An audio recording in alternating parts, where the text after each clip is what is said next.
c'est pour ça que notre métier est difficile. Le boulanger qui se trompe dans la quantité de sucre qu'il faut mettre dans l'éclair au chocolat, au pire, il peut jeter son éclair et il en refait un autre. Nous, c'est du direct. Si on se gourre, tout le monde entend qu'on se gourre. C'est clair. Parce que la radio, quand on écoute la radio, on fait son passage, tu le disais, on fait son carry, bref, on fait autre chose. Donc on a l'esprit ailleurs. Donc du coup, quand on a l'esprit ailleurs, il faut que le type qui parle à la radio, il soit très compréhensible par l'auditeur qui fait autre chose. Et puis surtout, moi je vais te donner des secrets de cuisine, hein. Il y a des points presse de certaines collectivités dont on a, nous journalistes, absolument rien à carrer. Mais comme c'est ton pote qui est à la communication de cette collectivité, et j'ai aucun malaise à le dire, hein, voilà. Très bien, Voilà, pas merci. de pudeur de gazelle chez Soukaina. Histoire de vie avec Sukasula. Les réseaux sociaux, c'est un monde à part, hein, franchement. Hein. Alors, je vais te raconter une anecdote. Il y a eu un type qui m'a un jour menacé en me disant qu'il allait... C'était à la suite d'une interview politique, hein, rien à voir avec ce dont on parlait avant. À la suite d'une interview politique, un type m'a menacé en me disant qu'il allait me retrouver et me casser la tête, quoi. Et donc, ce type-là, je le reconnaissais très bien. Il était très reconnaissable parce que c'était un type chauve avec une barbe de plusieurs centimètres qui était... Voilà, bref, on le reconnaissait, le gars. Et ce type, un jour, je le croise à un événement, c'était un rallye. Et je le recroise, je le vois de loin, on se croise dans les allées. Et ce type qui m'avait quasiment menacé de me casser la figure quelques mois avant, là, il me regarde et il me dit « Bonjour, monsieur L'Huillier ». Voilà, c'est comme ça. Donc en fait, vraiment, non seulement les réseaux sociaux, c'est un monde à part, et surtout, les gens qui t'insultent derrière leur écran, devant toi, te cirent les pompes. Voilà, c'est ça la réalité. Ouais. Dédicace à tous tes auditeurs. Non, Voilà. ils seront bienveillants, assez, les tiens. Ils seront Voilà. bienveillants, ils Voilà. comprendront. J'allais dire, t'as un personnage, mais pas tant que ça en fait. Tu es le Mais même non, en moi, in et en off. oui. Donc, écoutez simplement cet épisode jusqu'à la fin. Je ne sais pas ce que vous en penserez. Et d'ailleurs, puisque tu parlais d'anecdotes, on aura un concours d'anecdotes. Restez à l'écoute jusqu'à la fin. Un concours d'anecdotes. Je t'explique rapidement le principe ou je te laisse la surprise un petit peu. Ah, je veux plus bien tard. que tu me laisses la surprise. Je te laisse la surprise, mais en tout cas, chers auditeurs, restez bien à l'écoute jusqu'à la fin. Je pense que ça va vous plaire. Charles, en tant que journaliste, on est souvent confronté à des choses qui ne sont pas très agréables à voir. On peut se rendre sur des lieux d'accident, on peut aller dans un quartier où il y a eu un meurtre. Je suis allé en Espagne il y a quelques mois, il y avait eu 200 morts, plus de 200 morts lors des inondations. Et effectivement, c'était pas drôle. Et comment t'as vécu d'ailleurs cet épisode ? C'était en novembre dernier, je pense 2024. Voilà, j'ai été envoyé spécial en Espagne pour Europe 1, dans la région de Valence, précisément dans la ville de Paiporta, qui était l'une des plus touchées. Et en effet, alors j'ai pas voulu voir de corps, ça n'a aucun intérêt pour les reportages, ça ne m'intéresse pas, mais effectivement c'était en fait un mélange en fait, parce que il y avait une grande solidarité qui s'organisait à travers la population pour déblayer les routes, sauver les habitations, aider, nourrir les gens qui étaient sinistrés, mais à côté de ça, beaucoup de détresse évidemment chez les proches des gens qui nous avaient quittés. Voilà, donc ça m'a pas évidemment laissé indifférent et j'en garde un souvenir qui est dramatique, bien sûr. Oui, voilà. oui. Est-ce que quand on est amené à aller dans des endroits un peu comme ça, où il y a le deuil, où il y a des choses très, très tristes, on ne finit pas par normaliser certaines émotions des gens qu'on va interviewer ? Non, moi non. Moi, je sais que certains confrères, oui, mais moi non, je suis toujours... alors, je ne vais pas dire que je suis ému aux larmes, mais je suis toujours ému par ce que j'entends dans pareille situation. Voilà. Et je pense que même dans 30 ans, je le serai toujours. Oui. Comment tu fais face, par exemple, quand tu te rends en Espagne, il y a eu les inondations, tu observes tout ça, est-ce que ça te fait un choc ? Est-ce que c'est considéré comme des moments difficiles ? Est-ce que tes supérieurs prennent en compte qu'émotionnellement, ça peut être compliqué ?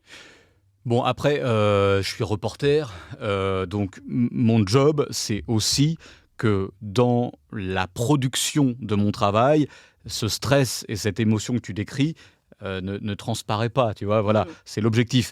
Après, oui, il peut y avoir par moment, quand je suis en direct et que je décris des choses comme cette inondation, c'est plus de 200 morts qu'il y a eu dans cette région, il se peut que ma voix soit nouée, que le ton soit grave. Et ça, c'est pas des choses qui sont feintes, c'est la réalité. Et tu sais, quand on parle à la radio, la voix compte. Et je pense que même si, évidemment, un journaliste doit être objectif, on est des humains et c'est tout à fait normal qu'il y ait de l'émotion dans pareille situation.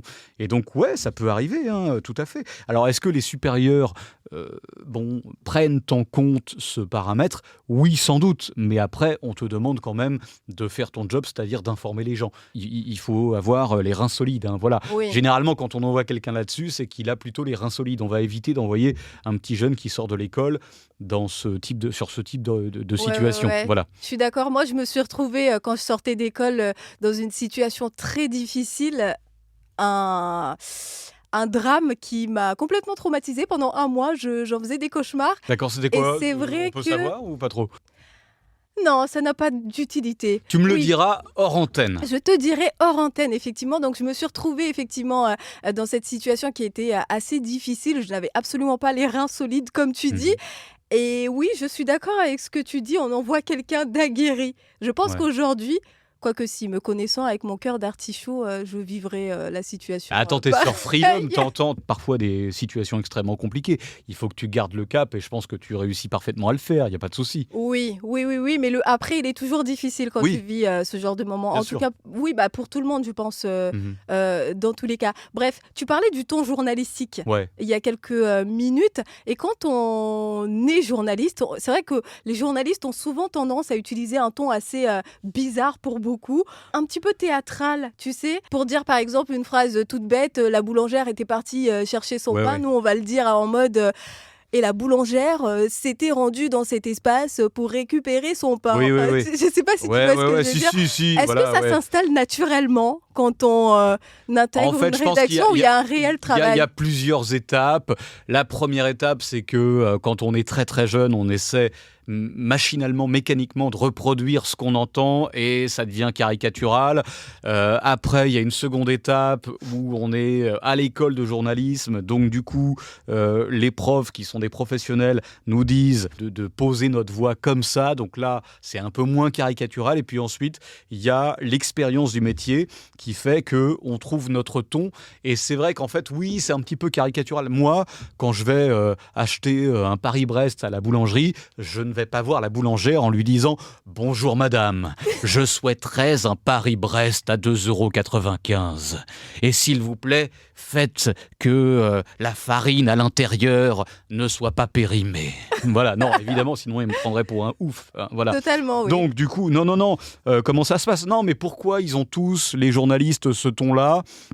Là, évidemment, c'était caricatural, mais pourquoi ils ont tous ce ton-là ? C'est parce qu'en fait, il faut, si tu veux, avoir des phrases qui soient intelligibles, c'est-à-dire qui soient compréhensibles. Parce que la radio, quand on écoute la radio, on fait son passage, tu le disais, on fait son carry, bref, on fait autre chose. Donc, on a l'esprit ailleurs.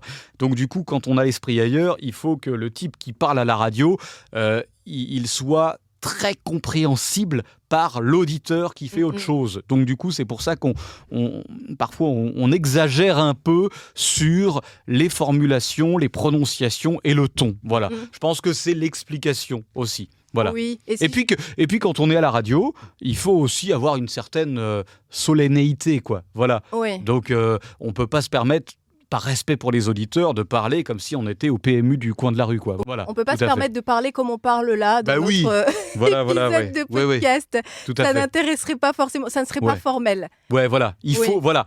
Tu as choisi le mot. Il faut être formel. Voilà, c'est ça le truc. Oui, Voilà. tout à fait. C'est vrai que tous les journalistes adoptent une attitude assez très guindée. Très guindé, oui, À c'est le l'antenne. mot. Ouais. Effectivement, Bah, c'est normal. pour donner les infos. Et juste, j'ajoute aussi parce que tu parlais des mots qu'on utilise, on appuie, on met l'accent sur ces phrases pour que ça reste en tête. Il y a aussi des accroches qu'on utilise pour donner une information. Exemple tout bête, il y a eu une attaque de requin. Je prends beaucoup cet exemple-là. C'est le même exemple que j'avais pris avec Pierrot Dupuis dans l'épisode que vous pourrez aller écouter dans Histoire de vie. Allez, incendie, disons, au Maïdo. Ouais. 2 jours d'incendie. Pour parler de cette actualité, il va falloir trouver l'accroche. Tout à fait. Et en plus, non seulement tu captes l'attention de l'auditeur, mais en plus, par exemple, incendie au Maïdo, je ne sais pas, moi je dis n'importe quoi, 2 hectares qui sont touchés, et ben tu vas dire 2 hectares touchés, pas de victimes, grosse frayeur ce matin au Maïdo. Voilà, donc tu vois, c'est clair, concis, net, et tout le monde peut comprendre. Et en plus, c'est accrocheur comme on dit. Voilà. Tout à fait. Donc, les potentiels futurs journalistes qui écoutent ce podcast, vous pouvez avoir quelques éléments qui vont vous guider un peu. Allez à l'école d'abord, ce sera bien mieux que moi. Voilà. C'est indispensable d'ailleurs, une école de journalisme pour prétendre au statut de journaliste, parce que c'est vrai que sur TikTok, récemment, on observe qu'il y a de plus en plus de personnes qui pas si mal. informent sans forcément être journaliste, avec la carte de presse et avec le statut, avec les études qui vont avec. Est-ce que c'est alors j'essaie de me remémorer les types dont tu parles. Moi, c'est YouTube, voilà. Je trouve qu'effectivement, le travail de certains youtubeurs qui n'ont pas fait d'école de journalisme, c'est pas si mal, quoi. Voilà, alors il y a quelques petites erreurs que moi je détecte, mais en fait, c'est très bien. Voilà, c'est très bien. Disons que l'école de journalisme, ça peut te permettre, c'est surtout ça, moi, qui m'a servi dans l'école de journalisme que j'ai faite, c'est d'avoir des contacts. Voilà, les profs qui sont en fait des professionnels du métier, qui descendent de Paris pour donner des cours dans ton école de journalisme, ils ont un carnet d'adresses. C'est la poule aux œufs d'or, ces intervenants-là. Et donc, du coup, c'est surtout ça, moi, qui m'a aidé, quoi. Ouais, voilà. Tout à fait. Alors, évidemment, ils te dispensent dans ces écoles un savoir qui est théorique, qui est très bien. Moi, ça m'a été très utile, mais c'est surtout, moi, pour le carnet d'adresses que ça m'a servi d'aller en école de journalisme, quoi. Voilà. Et puis, surtout que du coup, tu as des potes dans ta classe, et puis eux, ils deviennent également journalistes. Après, ils entrent dans ton réseau quand tu es mature sur le plan professionnel, quand tu es sorti de l'école, quand tu as... j'ai d'ailleurs toujours des copains, moi, qui sont devenus journalistes et qui étaient avec moi à l'école. Et des fois, ça peut aider quand tu as besoin d'un contact, tout ça, machin.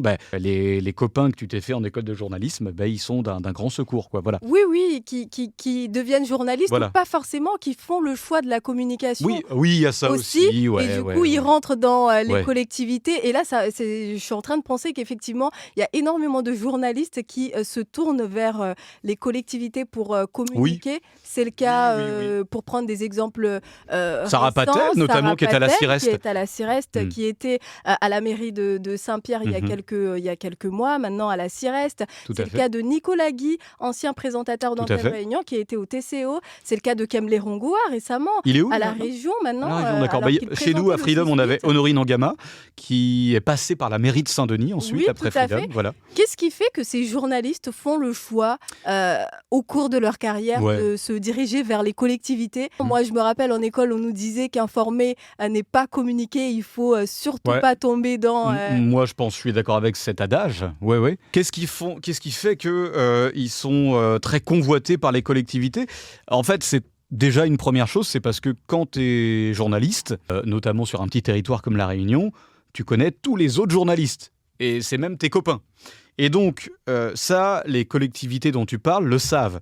Donc, en fait, quand tu es embauché pour faire de la communication dans ces collectivités, tu as déjà un carnet d'adresses. Et puis surtout, moi, je vais te donner des secrets de cuisine. Il y a des points presse de certaines collectivités dont on a, nous, journalistes, absolument rien à carrer. Mais comme c'est ton pote qui est à la communication de cette collectivité, pour lui faire plaisir, tu vas venir. Voilà, c'est ça le secret. Voilà. Ça, c'est pas faux. C'est pas faux. Tu l'as vécu, ça. Oui. Des fois, quand tu reçois un coup de fil, tu peux pas dire non. Tu dis ok. Et donc, voilà, c'est bien joué de la part des collectivités que d'embaucher des anciens journalistes. Voilà. Et puis, il y a aussi peut-être, alors, je ne sais pas ce que je vais dire, je ne sais pas. Voilà. Mais il y a peut-être aussi un rythme moins effréné, je ne sais pas. Une question lance de salaire, des pistes. peut-être?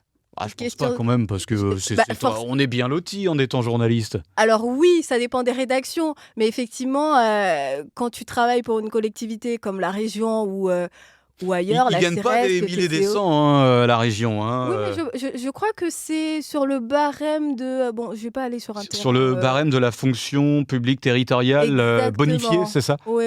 D'accord, peut-être, je ne sais pas, j'ai pas de chiffres, je ne pourrais pas te renseigner. J'en ai pas non plus. Mais si ils sont mieux payés en faisant ça, grand bien leur face, c'est très bien. Oui, c'est super. Oui, tout à fait. Peut-être que c'est moins éprouvant aussi, Je me questionne. Des fois, en temps de cyclone, par exemple, lors des communications de crise, notamment, que ce soit cyclone ou casserole qui arrive au maire ou bien au président de la Ouais, collectivité que tu représentes, là je pense que c'est pas de tout repos. Voilà. Ouais, effectivement. Bon, Charles, j'aimerais qu'on s'intéresse maintenant au côté un peu commentateur sportif. C'est vrai que Ouais. tu es connu aussi pour tes animations, tes commentaires Ouais. footballistiques. Oui. Est-ce que tu as suivi une formation pour... Non, ça jamais. C'est la passion pour le Ouais, foot et pour... En fait, ça, si tu veux, donc parce c'était qu'il y a c'est des journalistes sportifs Oui. qui font ça et c'est des carrières dédiées au Ouais. journalisme. Et alors, souvent, le public, souvent le journalisme sportif, comme disent les jeunes, c'est sous-coté. Parce qu'en fait, les journalistes sportifs qui sont capables, sur 90 minutes, je parle pas de moi, je parle vraiment des Thierry Gilardi, Stéphane Guy, Christian Jean-Pierre, pour ne citer que, souvent ces mecs-là qui sont capables pendant 90 minutes de faire vivre un match de football. Un match de football, des fois, il y a 0-0. Il se passe que dalle pendant 90 minutes. Ouais. Les types comme ça qui arrivent à te faire vivre pendant 90 minutes un match de football, ils sont forts. Et pour moi, c'est les meilleurs journalistes, Ouais. les commentateurs sportifs. C'est les meilleurs journalistes parce qu'ils ont du vocabulaire, ils ont une intonation, ils savent meubler quand il se passe que dalle. Et ça, ces trois éléments-là que je te cite, ça fait quand même partie des mamelles du journalisme, notamment le journalisme radio ou télé.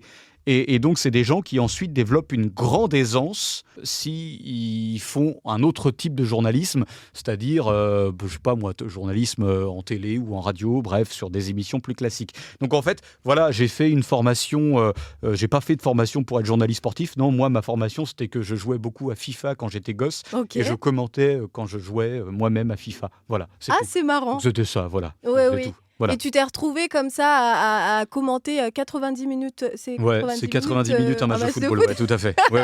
Et tu te retrouvais comme ça à commenter ces matchs avec beaucoup où tu tenais en haleine tes auditeurs aussi, parce qu'il y a des gens qui étaient quand même attachés à Ouais, ces c'était le dimanche après-midi. Alors, c'était du foot local, avec tout ce que ça implique au niveau audimat.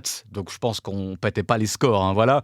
Mais au moins, on avait le mérite de proposer un vrai produit propre sur Freedom le dimanche après-midi avec Patrick Colly, là, qui est devenu un très bon ami d'ailleurs. Et donc, du coup, ouais, écoute, ça marchait. Et puis, je pense que le produit, le rendu était plutôt correct, quoi, voilà. Donc, c'était du foot local. Aujourd'hui, c'est Jean-Claude David qui a repris le flambeau sur Oui. Freedom. C'est très bien parce que c'est sous forme de multiplex.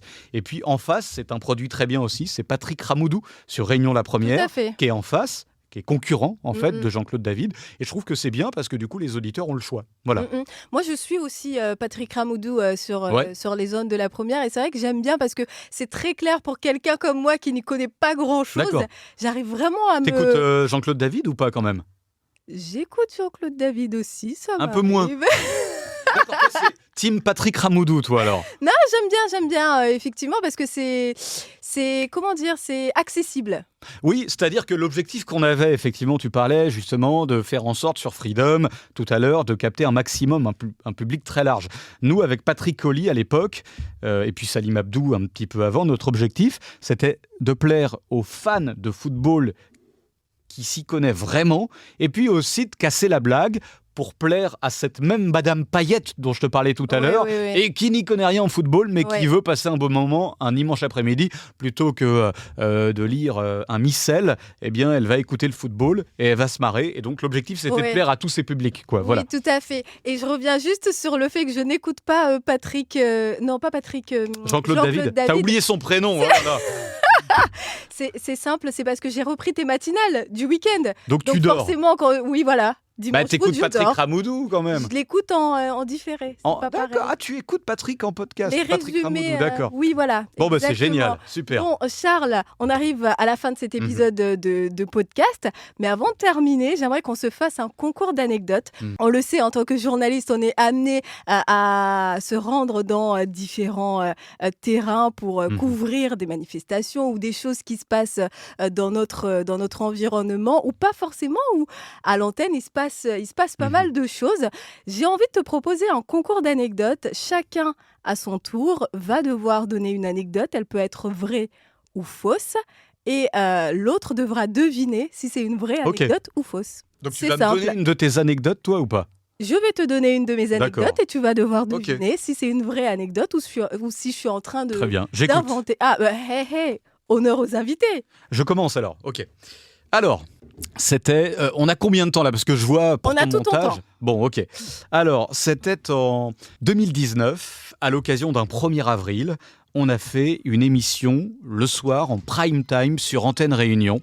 Sur Antenne Réunion, et effectivement, on avait choisi de retransmettre l'émission en prime time sur Antenne Réunion. C'était Radio Friction, dont on a parlé tout à l'heure, et de retransmettre ça également en direct sur Freedom. Donc l'émission se passe très bien. C'est une émission où, évidemment, on s'écharpe. Il y a quelques envolées lyriques, et c'était pendant les Gilets jaunes. Et le débat portait sur les Gilets jaunes. Et donc, à la fin de l'émission, il devait être 23h.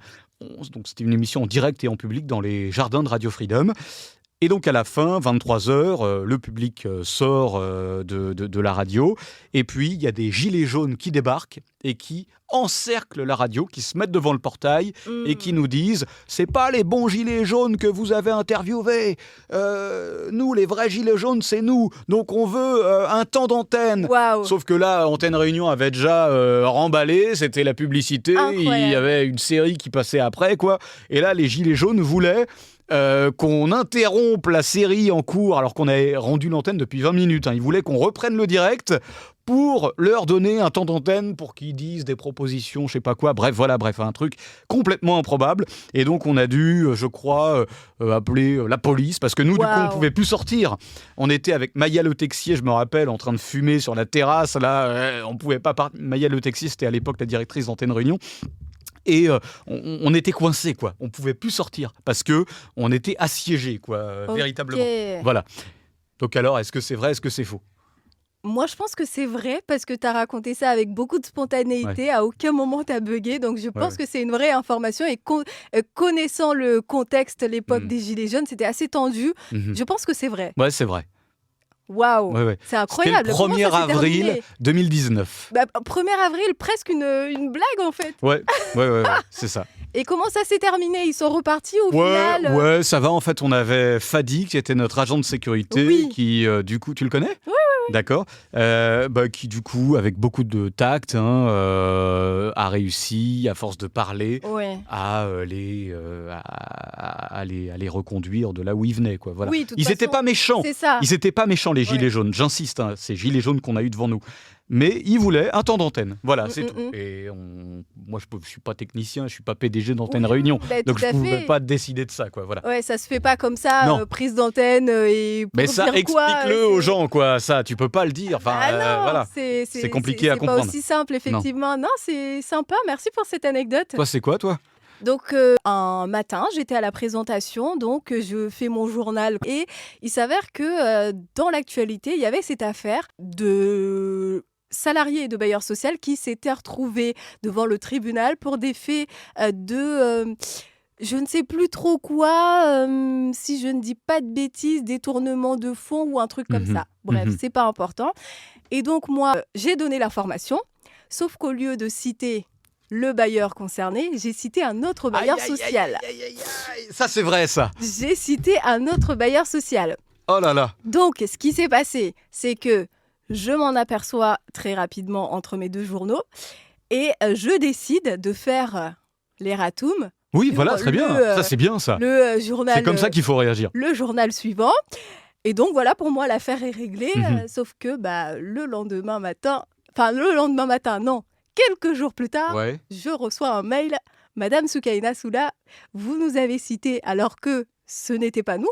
Donc, on exige un temps d'antenne où vous présentez des excuses, où vous... présenter des excuses, c'est un peu fort de café. Vous revenez en tout cas sur les faits, au risque de poursuite judiciaire.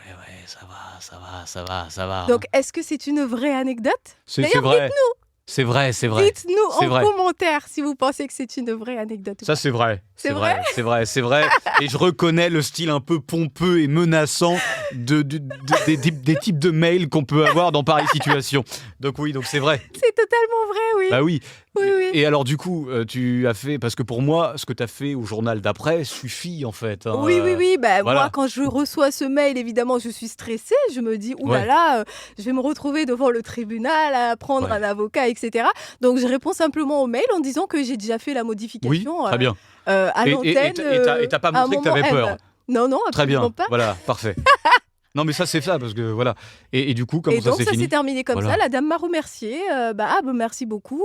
Donc ça veut dire que du coup, la dame qui t'a contacté n'a même pas pris le soin, une dame qui était, j'imagine, dans la communication de ce bailleur, Oui. c'est ça, elle n'a même pas pris le soin d'écouter le journal d'après pour voir si tu continuais à être dans l'erreur. Oui, Voilà. oui, oui. Bon, ben Non. voilà, donc bon. Bon, Ouais, mais voilà, coup voilà. de flip quand même. Et ça, voilà, c'est quelque chose. Parce que c'est pour ça que notre métier est difficile. Le boulanger qui se trompe dans la quantité de sucre qu'il faut mettre dans l'éclair au chocolat, bon, ben, au pire, il peut jeter son éclair et il en refait un autre. Nous, c'est du direct. Si on se gourre, tout le monde entend qu'on se gourre. C'est clair. Voilà. C'est ce qu'on n'arrêtait pas de nous répéter en école de journalisme, mais il faut l'expérimenter et tu te retrouves dans des situations qui ne sont pas toujours agréables. Ouais, tout à fait. Bon, je te laisse la main. Autre anecdote? Alors, ouais, pendant la crise sanitaire, on m'a crevé les pneus de ma bagnole près de la préfecture. Waouh! Tu trouves que c'est du lourd ou pas, ça? C'est Je pas non trouve- plus un truc de ouf. C'est pas un truc de ouf. ouais, il y a mais- pire, hein. Mais je me dis, potentiellement des anti-vax ou des personnes qui étaient contre la ligne éditoriale de Freedom. Ou contre le pass sanitaire, Ou et contre- eux, bah, il tu faut vois, les j'ai tout de respecter suite parce fait- qu'il peut y avoir un débat. Tout à fait. Voilà. J'ai tout de suite fait le lien et c'est là où je me dis waouh, c'est que c'était pas, c'était vraiment Charles Lhuillier de Freedom qui, je pense, était ciblé et ça Ouais. c'est parce qu'effectivement quand tu te rends à la préfecture, tout le monde sait qu'il y a des points presse régulièrement, c'est en direct d'ailleurs. Mhm. Je pense que c'est faux. C'est vrai parce que c'était, je crois, alors un jour où je travaillais pas, donc j'avais pas la bagnole de la radio, donc j'étais venu à la préfecture avec ma voiture personnelle et en fait, effectivement, les gens hostiles au vaccin, hein, ou bien hostiles au pass vaccinal, savaient qu'il y avait un point presse à l'époque Martine Ladoucette, donc à la préfecture, ils le savaient, donc du coup ils étaient venus pour manifester devant la préfecture, ils m'ont vu arriver, j'ai vu qu'ils m'avaient vu, Ouais. et on s'est regardé, ils m'ont regardé, je les ai regardés, et je reviens, mes 4 pneus de crevés, quoi. Oh punaise. Bon, voilà, hein, donc, Ouais, bon, voilà. ouais. Bon, c'est pas grave. Là, Voilà. c'est pas grave, mais bon, ça montre à quel point cette situation était tellement tendue et que le contexte était vraiment Mhm. particulier pour les journalistes aussi Oui. qui devaient continuer à travailler et informer, créer une espèce d'angoisse Oui. chez certains. Ouais, Qui, à partir de là, il y a eu une défiance qui s'est installée, Oui. qui existait certainement déjà. Hein. Oui, c'était un peu sous-jacent, mais là, ça s'est révélé au grand jour, quoi. Ouais. Ouais. Bon, je poursuis. Est-ce que j'ai une anecdote en tête? Allez, celle-là. Je me rends un jour sur un fait divers. Un jeune motard qui était décédé. Mhm. Et du coup, j'y vais. Il y avait un défilé des Oui, ok, je me motards qui rappelle. accompagnaient... Dans l'Est. Oui. Qui accompagnait le cercueil, tout simplement. Mhm. Et donc, j'y vais, je fais mon travail et en direct, je me mets à chialer parce que la situation était dure à Ça supporter. s'entend que tu pleures? Alors, je pleure, mais évidemment, je fais mon papier. Hein. Bien sûr. Je décris un peu ce qui se passe et ça s'entend que j'ai l'émotion et je le dis même en direct que excusez-moi, je suis émue parce que là, j'observe la maman qui est en train de... Oh putain, j'ai les larmes aux yeux presque en y repensant. C'est Ça, vrai. c'est vrai parce que tu es quelqu'un d'empathique et de sensible. Donc c'est vrai, oui. C'est nul parce qu'on n'a pas donné de fausses anecdotes. On est nul Mais pour là, inventer. si j'en fais une fausse et que je te dis qu'elle est fausse, tu vas savoir qu'elle est fausse et tu vas me dire qu'elle est fausse. Donc bon, voilà, tant pis. Charles, merci Merci Soukaina, merci beaucoup. pour cette interview. C'était vraiment sympa. On a passé un bon moment, je trouve. Et donc là, d'accord, 1h10. Oui. D'accord, bon. Ok. Écoute, Charles, avant de terminer cette émission, je sais que tu connais un peu le principe de l'émission et que tu connais les mots-clés des épisodes de podcast. Est-ce que tu peux nous donner le mot-clé du jour? Ça peut être en lien ou pas avec ton métier. Poignée de porte. Poignée de porte, ok, sympa. Donc mettez poignée de porte en commentaire, qu'importe sur quelle plateforme vous nous écoutez, que ce soit Spotify, Deezer, Amazon Podcast, Apple Music, Apple Podcast je crois. Et les podcasts sont aussi disponibles sur YouTube.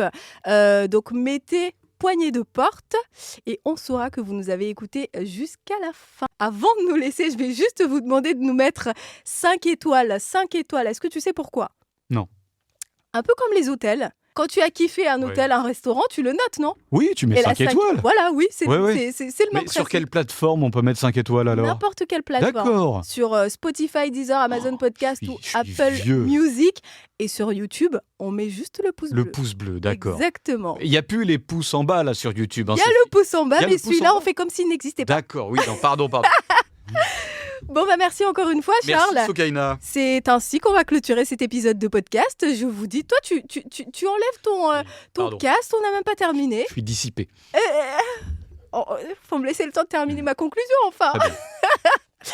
Je vous dis à dans 2 semaines à peu près en compagnie d'un nouveau professionnel. À très vite. Merci d'écouter Histoire de vie. Si vous appréciez ce podcast, abonnez-vous pour plus d'histoires.